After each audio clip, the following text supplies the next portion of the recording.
Now, President Moon Jae-in has touched down in New York for a 5-day visit. On his agenda, his 9th summit with US President Donald Trump and an address to the 74th UN General Assembly. The hope here is that a successful few days in the Big Apple will grease the gears for a smooth restart of stalled denuclearization negotiations between North Korea and the United States. Our Shin Se-min files this report from New York.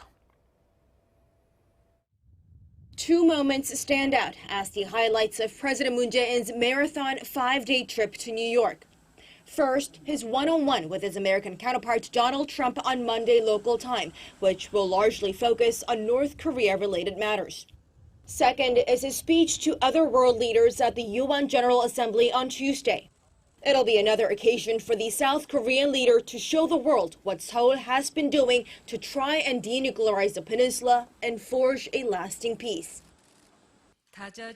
The spirit of the UN, which aims for world peace through multilateral talks, is most needed on the Korean peninsula. The 9th summit between Presidents Moon and Trump will be their first since President Trump came to Seoul in late June. With their meetings scheduled on what appears to be the cusp of North Korea and the U.S. resuming working-level nuclear talks, the issue is likely to be at the heart of their discussions.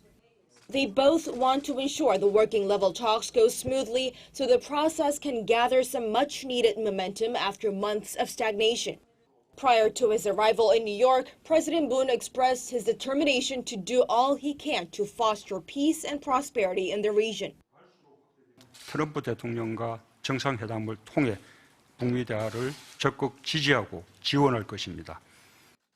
Also on the president's agenda, upgrading the already strong bilateral relations between Seoul and Washington.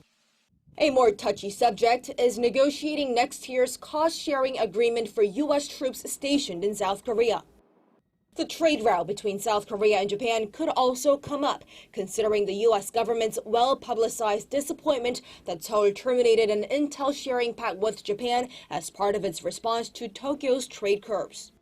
The uptick in tensions has put the U.S. in a tough spot, as South Korea and Japan are key U.S. allies in the region and the linchpins of the ongoing denuclearization efforts.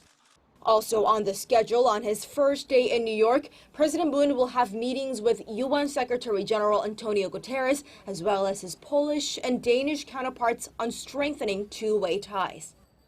The president's biggest overseas mission this time is picking up his mediator role in the stalled denuclearization talks between North Korea and the U.S.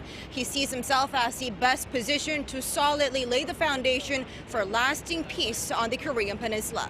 Shin Se-min, Arirang News, New York.